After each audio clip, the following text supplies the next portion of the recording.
First of all, I would like to thank Antero for accepting this invitation to participate in the webinar.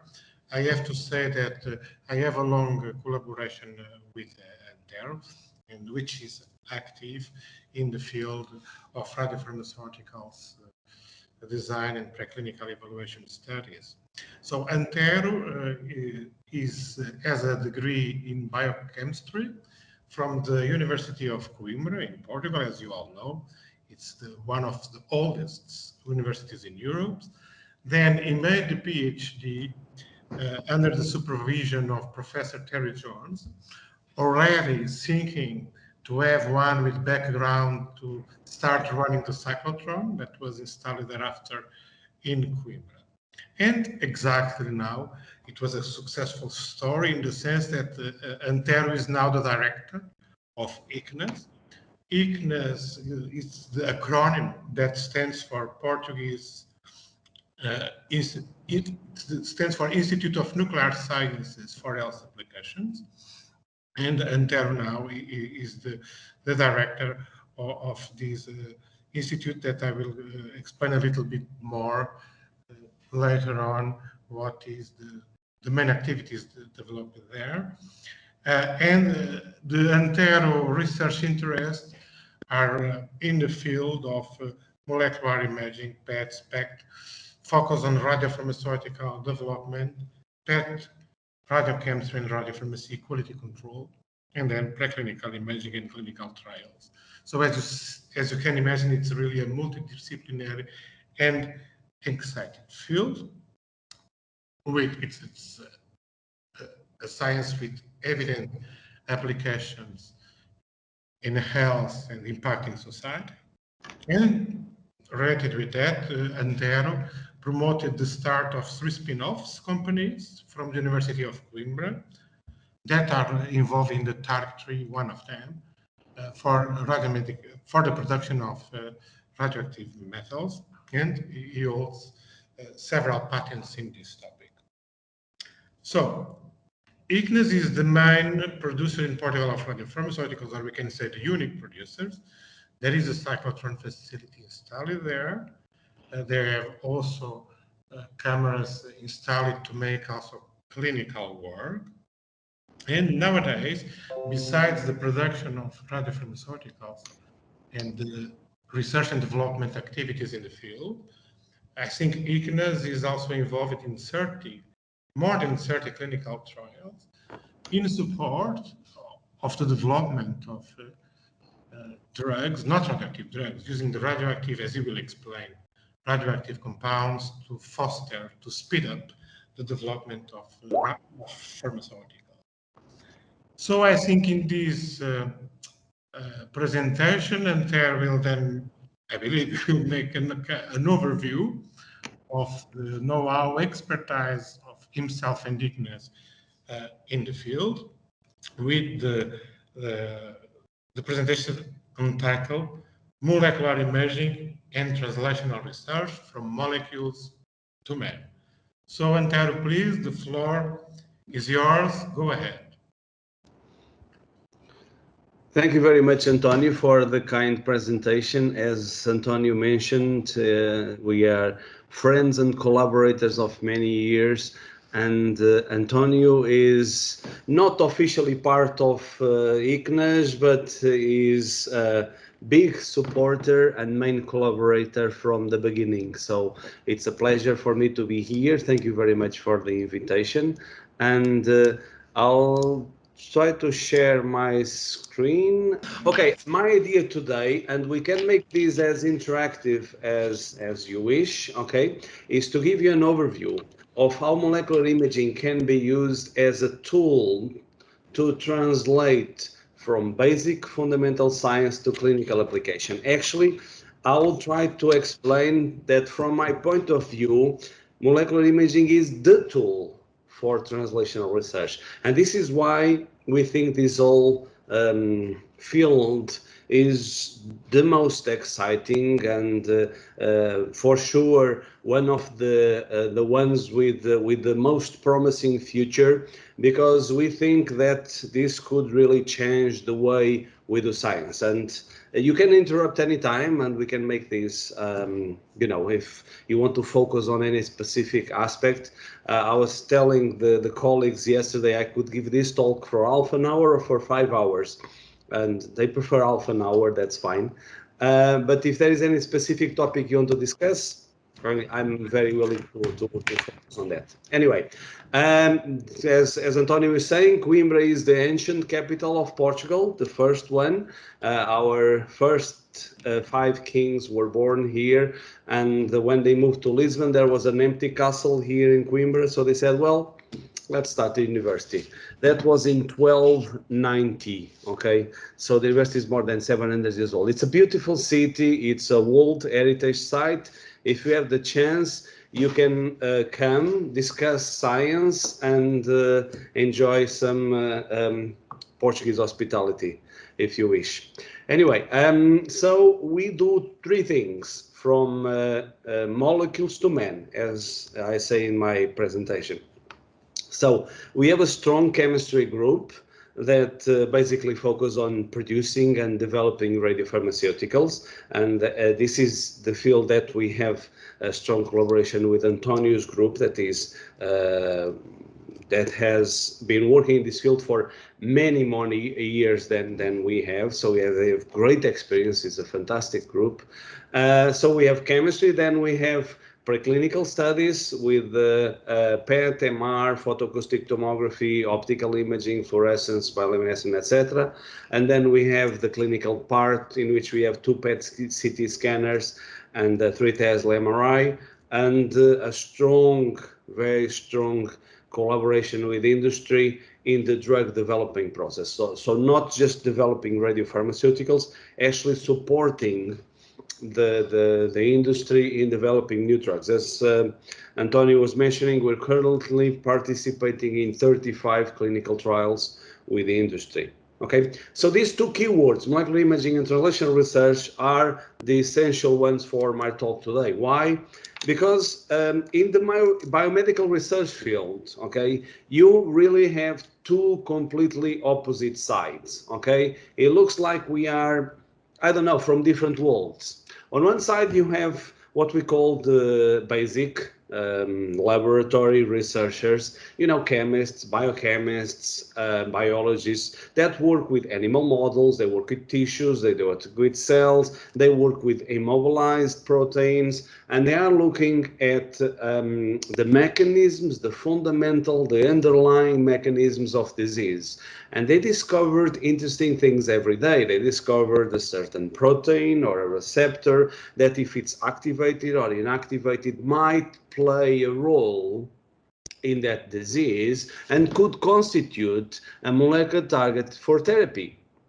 And they wonder, okay, they publish, very nice paper, and they wonder if that will one day be used across the pond in the clinical field. And in the clinical field, you have clinicians. They look at patients. They look at lots of data. And actually, they are big consumers of and producers of big data.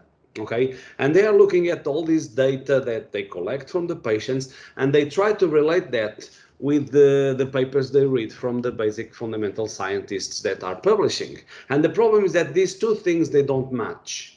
Okay, actually there was a very famous paper on Nature, I'm sure we all know about it, that called this the great value of death. That means you develop something very interesting that looks very promising at basic fundamental research in the bench, okay, and when we want to move to the clinical side, it all collapses. So the majority of the projects, more than 90% of the projects that are developed from the labs, they fail, they don't translate into the clinical application.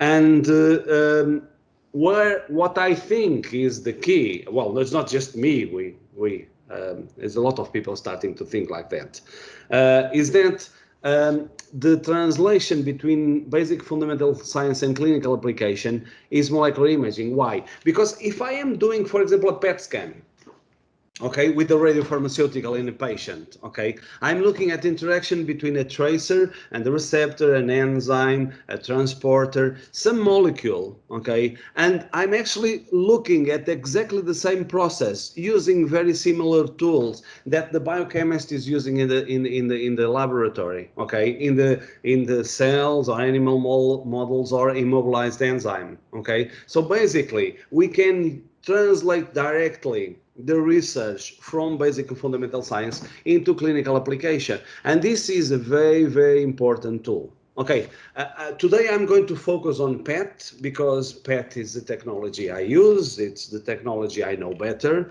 And if you ask me, I think PET is the best molecular imaging technology.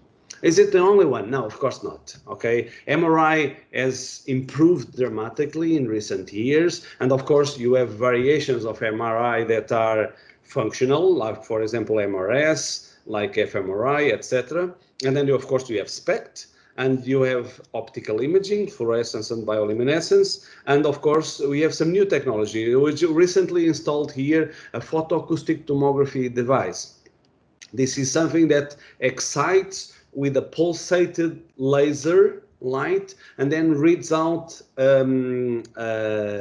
ultrasound. So it's a mix between two technologies. All of these are like building blocks, okay, for this bridge between basic fundamental science and clinical application. So molecular imaging is the key, is the ultimate translational tool, okay? Now, all these technologies I've been talking about, PET, SPECT, MR, etc., okay, CT, echography, they all provide different sources of information. Depends on what you want to see. If you want to see structure, then you will CT, MRI, or ultrasound. If you want to look physiology, then PET, SPECT, and MRS are more interesting, etc. But if you really want to define details, the molecular interactions that are the subject of study in the bench, then you need PET. Sometimes you can get away with SPECT, but most of the time you need PET. Now, techniques have advantages and disadvantages. I'm sorry, I'm giving the basics, okay? I'm pretty sure you all know these, but I don't mind starting the story from the beginning. Okay, so anatomical imaging has better spatial resolution. Our 9.4 Tesla preclinical MR is 30 micrometers spatial resolution. You cannot get that with PET. Okay, it's impossible. So spatial resolution is better on the anatomical techniques, but then sensitivity it's better on the molecular imaging radioisotopic techniques, such as PET, for example. In PET, we can actually use nano to picomolar. That's 10 to the minus 9 to 10 to the minus 12 molar of our tracer to be able to get an image. So we are extremely sensitive. And because of that, then the pharmaceutical industry, recognizing that, has created a new phase in the developing of a new drug. So we all know about preclinical development and then clinical trials, phase 1, 2, 3. With the vaccine, it's clinical trials everywhere. Everybody is an expert on clinical trials everywhere.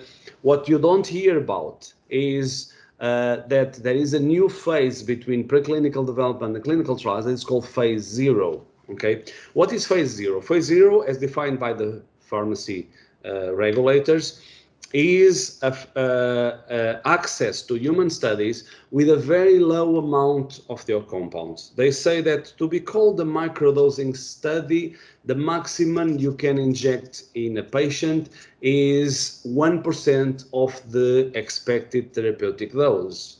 Well, as I mentioned before, in PET, we use nano to picomolar. So we're not at 1%. We are 0.0000001%. Okay. So radiopharmaceuticals are perfect for this concept of microdosing. And actually the new clinical trial regulations that are coming into force probably this year, early next year in Europe, will actually exempt diagnostic radiopharmaceuticals for most of the requirements that you need to start a clinical trial because of these microdosing studies. And what can you get from it? Well, you can get a lot. Let's imagine that you have a tracer that was very promising in the preclinical development, and you want to know if this will work in man. Then you can use it as a radiopharmaceutical. You radiolabel, you put into man, and you get the basic pharmacokinetic parameters. Does it cross the relevant barriers, for example, the blood-brain barrier? Does it access the molecular target? Does it concentrate where I expect to concentrate? What is the blood kinetics? Is it fast clearance, low clearance? Is it through the bladder? Is it through the hepatobiliary pathway? So you get the main pharmacokinetic parameters from it. So you can actually use this as a tool to decide which compounds are more likely to be successful, and then you only pursue the clinical trials with the most promising compounds. And this is considered to be an important factor in speeding up drug trials and focus them on the most efficient compounds. Sometimes you reach phase 2 and then you discover that you have poor pharmacokinetics, your metabolism is the disaster, and it's a big mess. So the industry is very keen on this, and this is a big opportunity. Anyway, I put some references if you want. In the end, if you want, I can send it to you if you need. Okay, to do that, you need quite a large facility, okay? We have 3 floors, each one dedicated to a different step on the translational approach, and floor -2, so 2 floors below ground, is the production, so chemistry, okay? Production is, of course, GMP. It has to be, because what we do, we inject into patients, okay? And we currently have bunker with 2 cyclotrons. The initial cyclotron was installed when ICNAS started about 10 years ago, and it's an IBA 18-9. That means it can accelerate protons to 18 million electron volts and deuterons to 9 million electron volts. And the most interesting isotopes we produced from the beginning was F18. As you all know, F18 is the blockbuster of PET for 2 very interesting reasons that I don't know if you are aware of. First of all, F18 has a very nice half-life of about 110 minutes, so about 2 hours. That means you can produce during the night and then distribute, okay? And the second one is that F18 is actually an excellent substituent of hydrogen.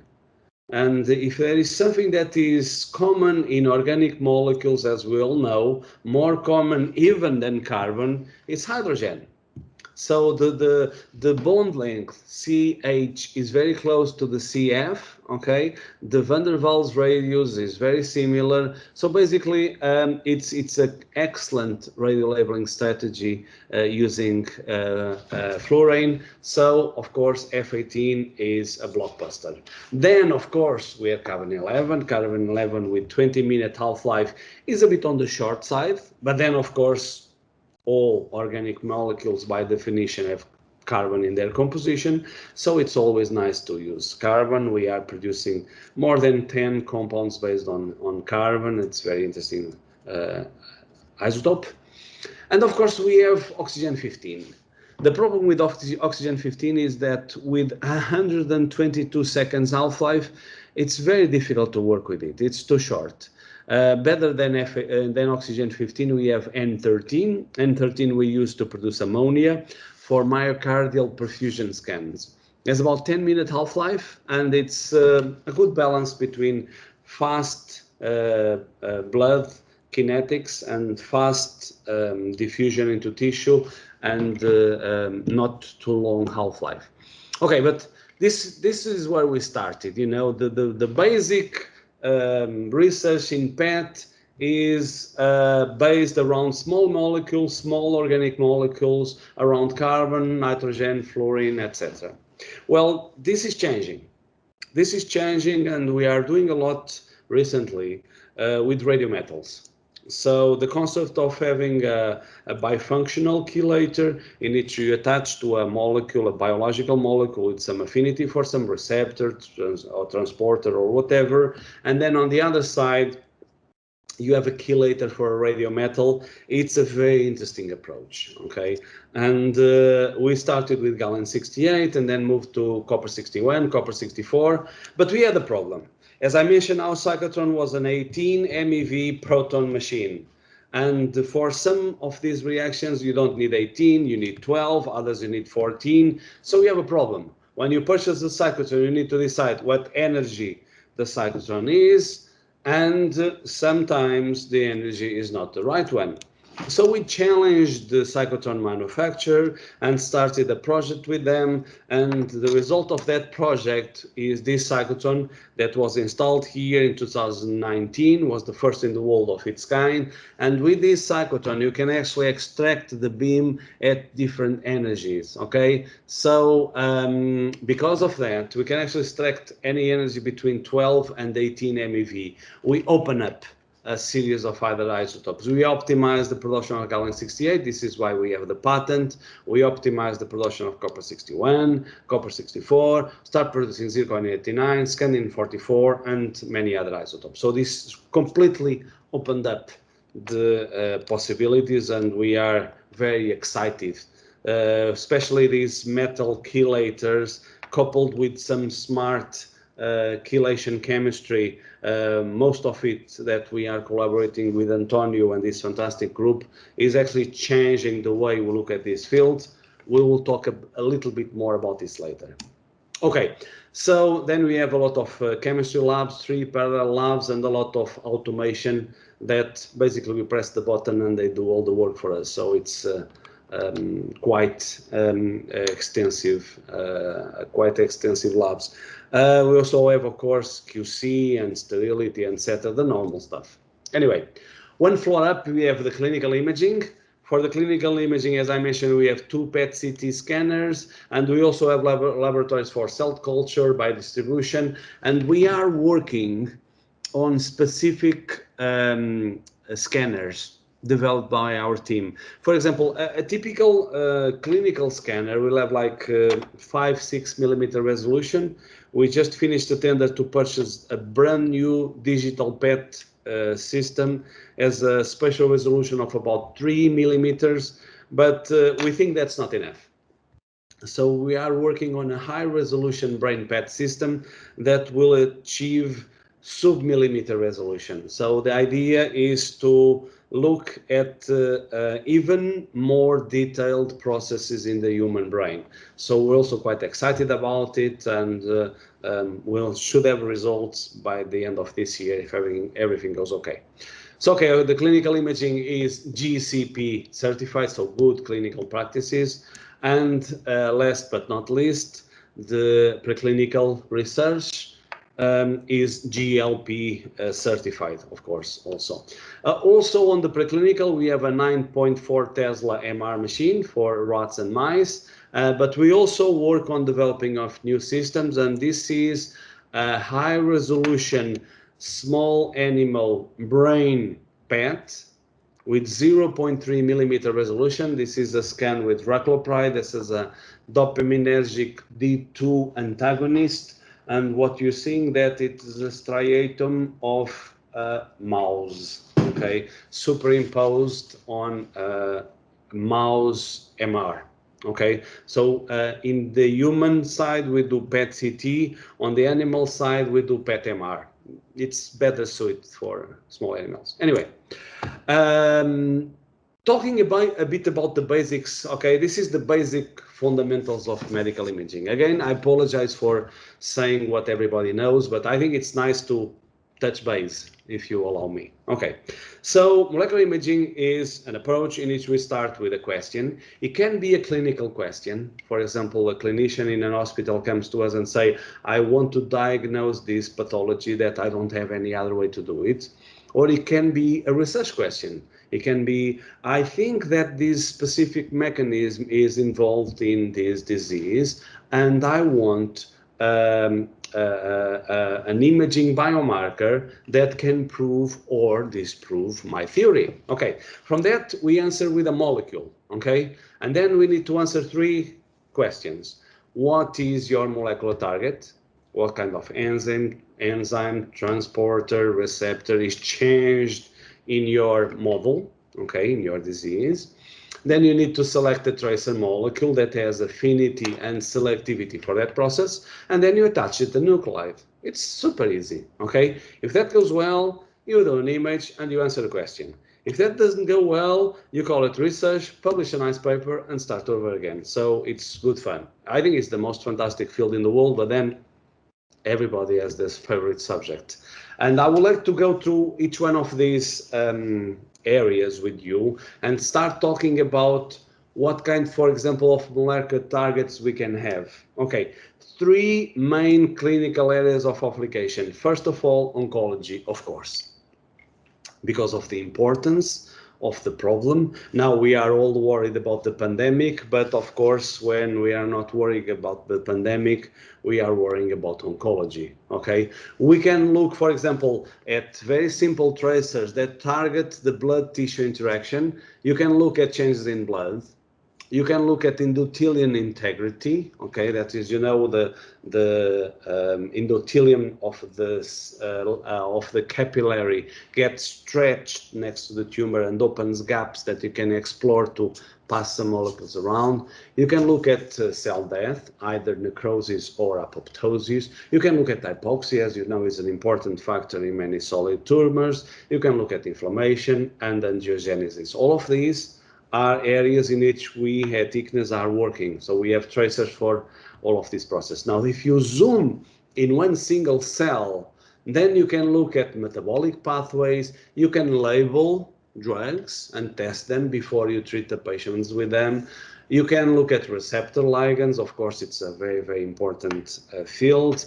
You can look at membrane synthesis, for example, with choline, that will tell you if the membrane is synthesizing phospholipids like phosphatidylcholine. You can look at protein synthesis with methionine, for example. You can use S-phase markers that look at cells that are replicating DNA, and you can look at gene expression. So basically, these are also areas in which we are working and that we have traces for it. Second big important field is neuroscience. Okay, actually in PET, there are more tracers developed for neuroscience than for oncology. There is a huge interest from the neuroscientists, both neurologists and psychiatrists, on imaging, both MR and PET, and they are a big driving force behind what we do. If you look at the dopaminergic synapse, we have F-DOPA as dopamine precursor to look at presynaptic function.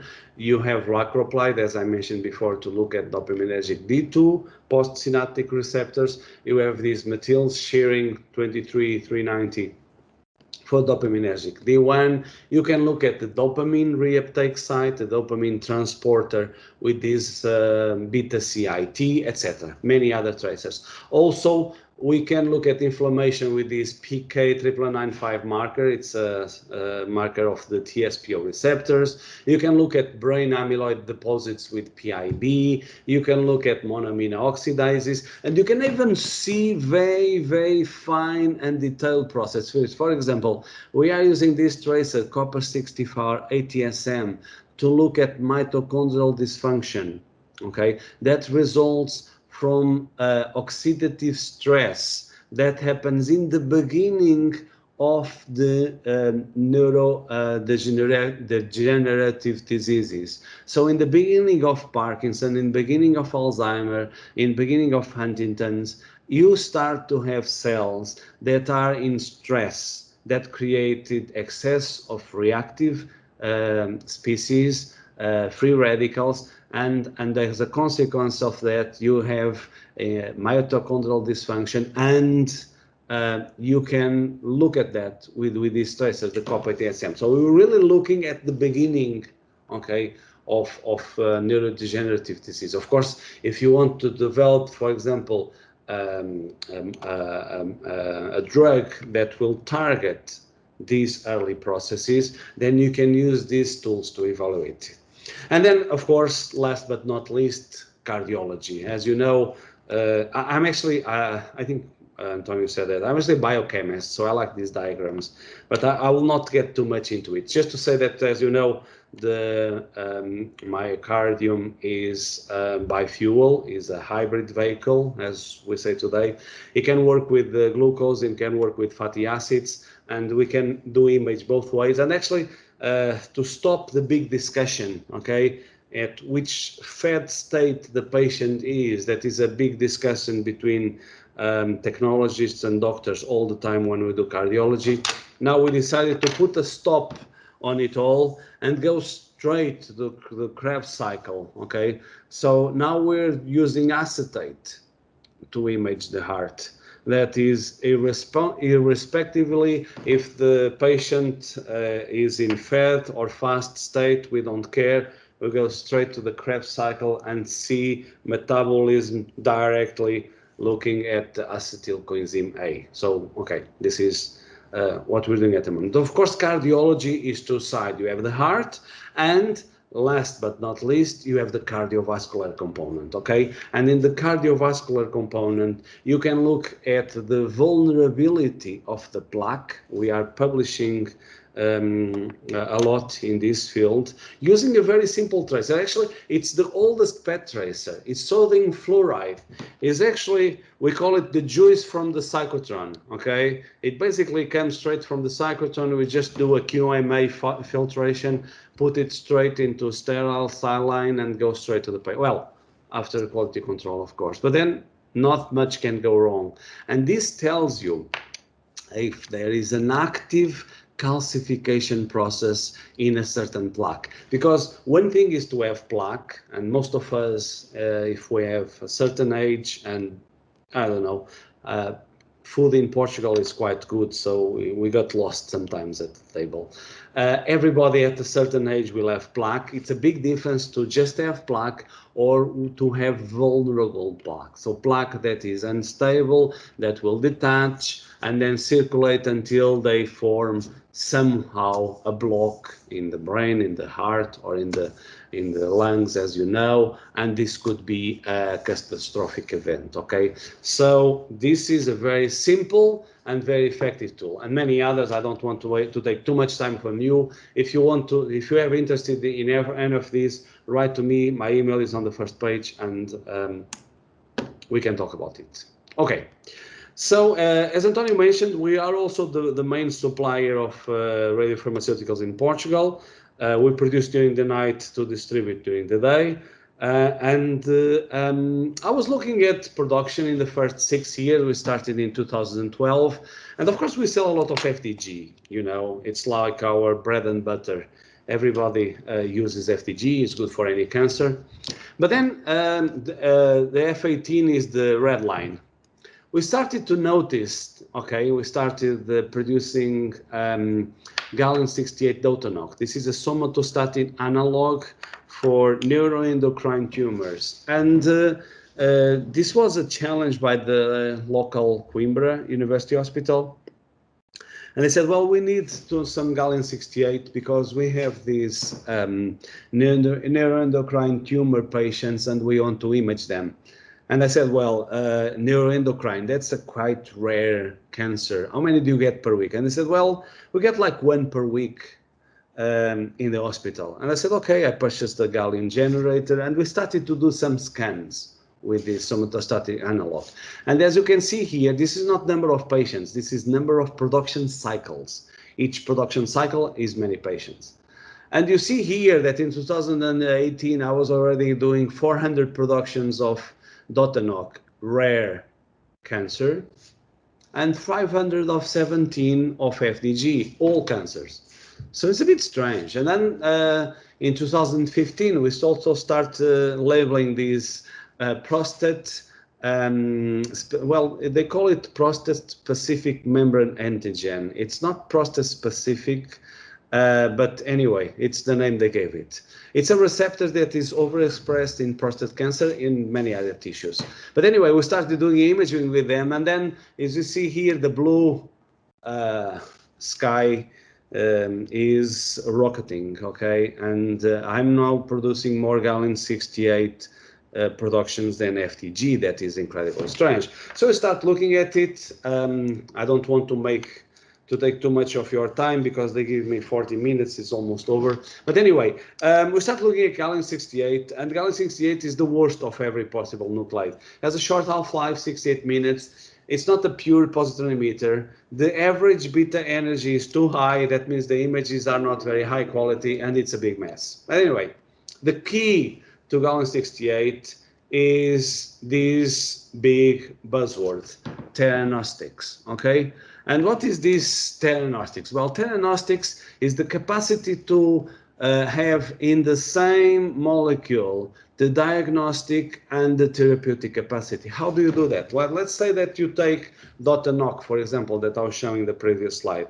Dotanoc, as I mentioned, is somatostatin analog, and it binds to certain somatostatin receptors that are overexpressed in neuroendocrine tumors. So what I do is that I do an IC image with gallium-68 Dotanoc, and after I switch the gallium-68 positron emitter by lutetium-177. Now lutetium-177 is a beta minus emitter. Beta minus means that it emits high speed electrons. So basically I use the gallium image to calibrate my therapeutics. This is why we call it theranostics, is a combination of diagnostic and therapy, okay? And basically this means that I can adapt the therapy to each patient, okay? It's linked to the idea of personalized medicine and so on. And this is, of course, being very source of big interest, okay? To be honest, for us working in nuclear medicine, this is nothing new. We've been doing iodine 123 and 131 since 1941. Actually, last month the iodine 131 therapy made 80 years old. But anyway, now they call it this fancy name, theranostics. But the most important thing is that this is causing an impact in the clinical practice. The first theranostic modern clinical trial done by a spin-off from CERN called AAA was, I think you can see here, the Kaplan-Meier curves showed such a big impact on late-stage neuroendocrine tumor patients that Novartis, the big pharmaceutical company, purchased them by 3.9 billion euros, okay? Now, until that point, I have never witnessed some pharmaceutical companies spend so much time, so much money, on a radiopharmaceutical. So there must be something about it. And then after, an American company called Endocyte did a version also of the prostate-specific, that is not specific, membrane antigen, with lutetium, also with striking evidence, and then Novartis purchased them by $2.1 billion. Okay, so you can imagine the interest. Okay, anyway, this is now quite a big field. Actually, this lutetium PSMA was recently approved in the US last week, so there is a big buzz about it, and we think that this kind of approach will replicate in the future. Okay, I will not take too much time with these, and I will not take too much time explaining our patents on the gallium production because it's too boring and I don't have enough time, and then Antonio will kill my talk and explain. I will not also explain how we can extract different beams from a cyclotron. This is because I'm a biochemist, not a physicist, and I don't really have that much knowledge. Anyway, just to show you one chart, that is this one. We don't think that gallium-68 is the future. We think that copper-61 is the future. And the reason for it is because of something that we never show on the scientific papers, but it's very important. That is money. Okay, so here you have some of the most common radioisotopes for PET that I talked about in my presentation. And here in the last column, you have the price. So if you like, for example, to produce gallium-68, then you need to pay about 1,700 euros per each gram of zinc 68. If you like copper 64, then you need to pay 31,000 euros per gram to purchase nickel 64. But we developed a process to produce copper 61 from natural zinc. Okay, that costs 30 cents of an euro per gram. So it's a huge difference on it. Okay, so we really think that copper 61, very nice half-life, 3.3 hours, short energy range. So really happy about it. Anyway, this is the timeline of our production. I don't want to waste too much time about it. This is a photograph of our first box of FTG, 16th of January 2012. Okay, and the big problem is that because we said to people that we will be producing during the night, we only get men. It was a very boring place. People just talk about football, and it was not a pleasant place to work. This is the first label. It was for Lisbon, the hospital, and it was all the products that we produce here are from our research. This is in 2018, much better, with a much more balanced team now, with the gender equilibrium quite nice, of course, and already 5 products on the market. And this is the inauguration of the new cyclotron in 2019 with a much wider group. At the moment, I have more than 100 people working with me here, so it's quite nice to work. And of course, with a much more balanced, I have girls at 1 in the morning running the cyclotron, okay? And so Coimbra is one of the safest places in the world. It's an academic city, so anyway, it's a good place to live. And this was my short tour of ICNES, okay? Just to acknowledge our big important collaborations with IAA. I'm also an expert for the European Pharmacopoeia, ENM, the local hospitals, and of course the EIST, that is Antonius University in Lisbon, and of course a big pleasure to collaborate with them all. Thank you very much. I don't know if this was too long, Antonio. Not at all. Congratulations, Antero. It was just in time, and I think it was a very comprehensive and excellent overview of ICNES activities and contribution using molecular imaging modalities to develop drugs and to develop radiopharmaceuticals. I think it was what really we wanted for a broad audience. Congratulations again. So I think we have really time for some questions. Please, anyone, feel free to pose questions to Antero. I can start if I can. Emiliano speaking. Hi, Antero. Please, yes. I speak as usual. Congratulations. I have a question regarding what is your vision about antibodies and antibodies fragment in the next future of nuclear medicine? It's a very interesting question. Actually, you see a shift from my view. I think you see nuclear medicine coming back to basics. Okay, we started, and Antonio knows it very well, with technetium and with radio labeling of biologicals with technetium and other metals, indium and etc. And now with PET, you see a big coming back to that. Antibodies have the selectivity, okay, to be the perfect molecules for PET.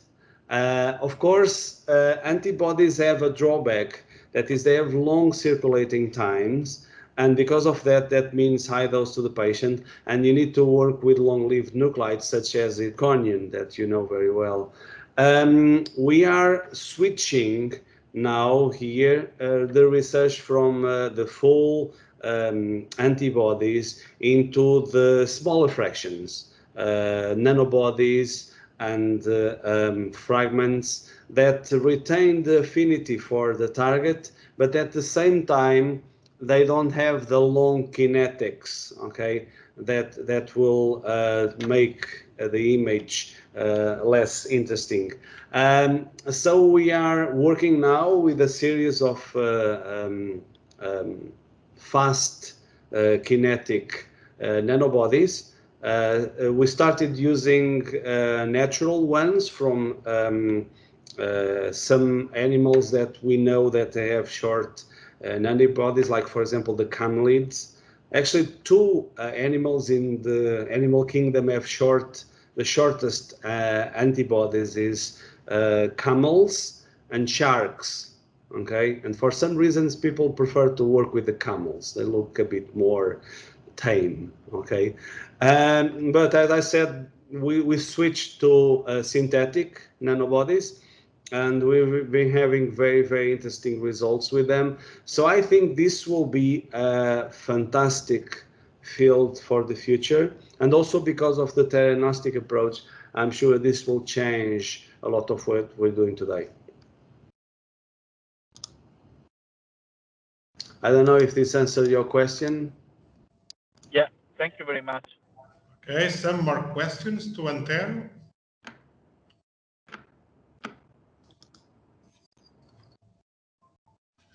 I know sometimes. If not, I have one. Mario from Polyme. Thank you, Antonio, and thank you, Antero, for your very impressive presentation from a scientific point of view, and also very nice from a graphic point of view. Very, very nice.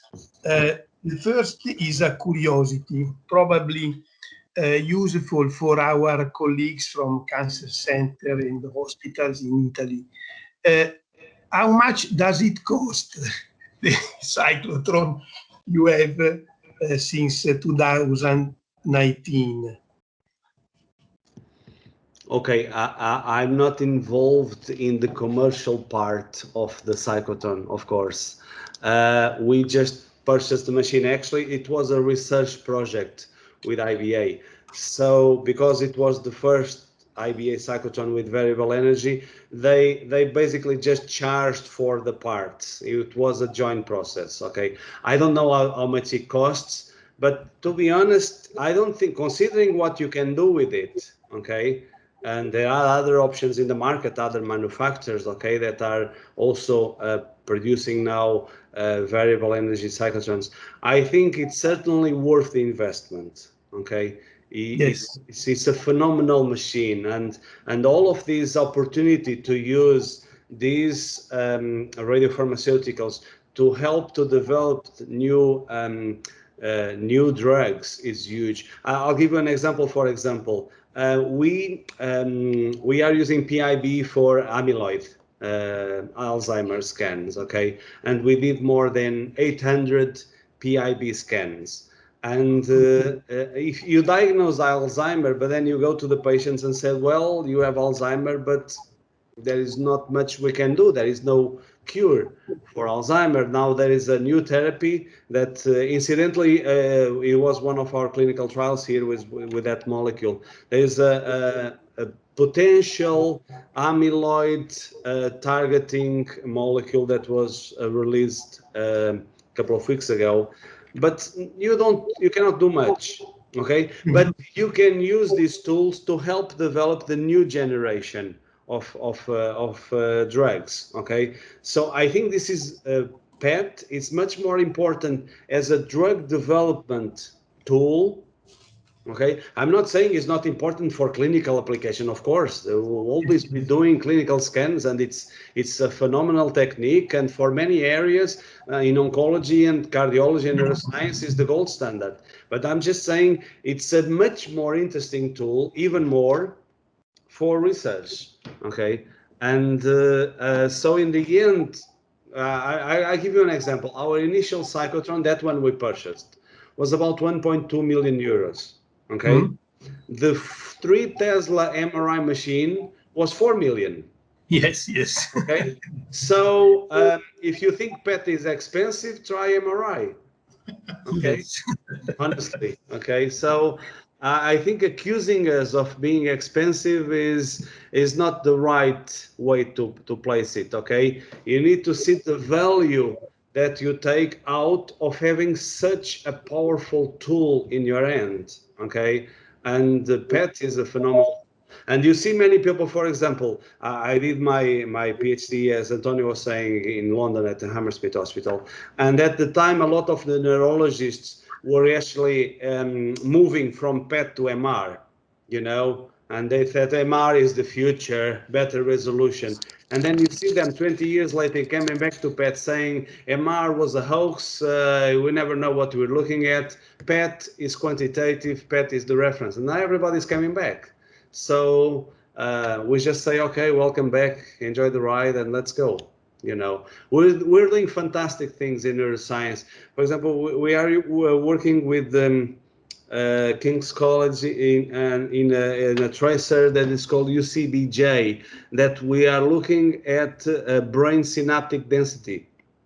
Something that a few years ago you thought you will do with MR, but actually it turns out that PET is the best technology for it. Okay, so I know, like the corporate TSM I was mentioning before, looking at the very beginning of neurodegenerative diseases. So actually, you really have some really very good tools to use. And of course, these tools will make an impact in research, and you see the interest, the industry, okay, take an interest. I mean, I never expected to have a major company like Novartis spending 6 billion on basic two PET research companies, okay, like AAA and Enocyte. And if they are at it, it's because they consider this to be mainstream. So I think this was like the PET technology that was born, as you know, in the late 70s, coming of age. Okay, it's like hitting mainstream. And to be honest, we're getting so much interest from the industry. Okay, we have contracts with not only Novartis, AstraZeneca, Roche, and BioNTech. You know, they are full of money because of the vaccine, and they signed with us two weeks ago. And they want to start a trial because their interest of all these companies that are exploring the mRNA vaccines, their interest was never virus. The interest was oncology. They want to cure cancer, okay? And they are planning on using molecular imaging to validate their research. So it's really, it's a research tool. Okay, nothing against doing clinics. It's, of course, we'll always do clinics, but it's a phenomenal research tool. And we're just joined Eurobioimaging. That is a big European infrastructure. They have people from microscopy to optical imaging to everything. And they were very keen in, you know, in us joining because we are a pet center, okay? And suddenly pet centers are a big source of interest for all research, you know, elucidating the mechanisms of disease, looking at the kinetics of new drugs, doing, as I mentioned before, the translation of projects from the bench to the clinic. It's, I don't know, I think it's a fantastic field, and it's fantastic to see it, you know, as a researcher working this field for many years. And many times you say, I work in radiochemistry, and people say, radio what? Okay. And then suddenly, okay, I don't think we are the strange people in the corner. Now I think we are in many aspects taking a central role in many areas. And just in Alzheimer, I have 3 trials running, okay? I have trials in Parkinson's, many trials in cancer, of course. And it's really exciting times. And also, as I mentioned, I think, as I was mentioning to Emiliano Casola, is that you see PET coming back to the basics, okay? Coming back to and nuclear medicine, coming back to the biologicals, you know, peptides and antibodies. Also coming back in terms of technology, because people move to crystals for PET technology, and a lot of the PET technology, almost all PET technology today is based on crystals. But then we have high resolution with the sandwich detectors. These high resolution systems we are building is wire chambers. You know, now wire chambers is what people used before crystals. You know, so it's really coming back. It's fantastic. So we are super excited, and we think, of course, I mean, everybody thinks the field they work is the best in the world. Okay, sorry, it's the same with everybody. But I really feel that. I think it's really, really exciting times, and I think, I don't know, Antonio and Emiliano and all the others probably have the same idea. I think I don't know. Maybe anyway, you did a very good work, and you are lucky to have that kind of machine, in my opinion. And well, thank you for your kind words, Mario. Another question, I don't know if can has a sense, but I have seen different radionuclides with different branching ratio in comparison between, for example, electron capture or beta plus emission. For example, copper 64 and zirconium 89 have a very little beta plus emission. How this kind of branching can affect, for example, the measurements or the dose to the patient? It's an important question. Is that traditional PET nuclides, you know, like carbon, nitrogen, oxygen, and fluorine, they suffer from this short half-life problem, okay?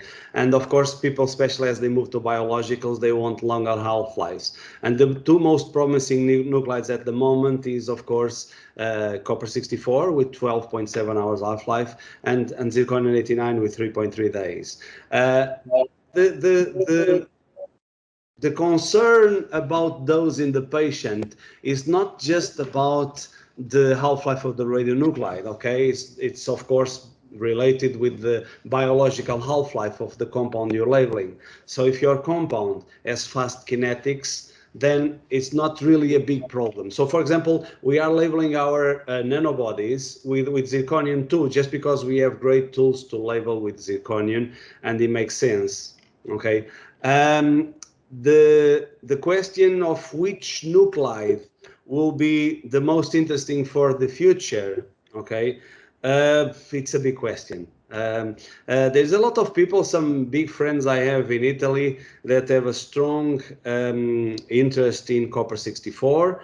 It has also Antonio's group. We've been working with copper 64 for several years with good results. It has a nice half-life, 12.7 hours. It's only 17% positron emitter, but it's enough for what we want to see, and the dosimetry is not unfavorable, okay? This is another thing that is changing, because in the past, people were thinking MR is good, no radiation, PET is bad, radiation. Well, actually, most studies have proven that small doses of radiation have little or no effect, okay? The body is well suited to handle radiation like all living beings. And today, I don't think there is a concern that existed some years ago that is so much regarding dosimetry, okay? In the diagnostic component, of course, therapy is a completely different issue, naturally, okay? So I don't think there is that much of a concern, and of course there is also the practicality, sorry, of the longer lived nuclides that you can produce and distribute. Okay, for example, we distribute gallium-68 tracers, and it's madness, because with 68-minute half-life, you know, distributing to Lisbon, that is 2 hours away, it's a challenge. You know, we have to produce 4 times more to reach the hospitals. So having something like copper 64 or zirconium 99 will be much better in terms of the logistics. Okay. Okay. So I think Thank you. Thank you. It's now 2 p.m. in Lisbon, 3 p.m. in Milan. Elena, I don't know, should we close the session now and the people can through the chat and send questions to Antero. Yes, yes, of course. Yeah, so probably we'll finish now our webinar. I would like to thank again Antero for the very nice presentation. I think it was really a very good thing for the webinar cycle.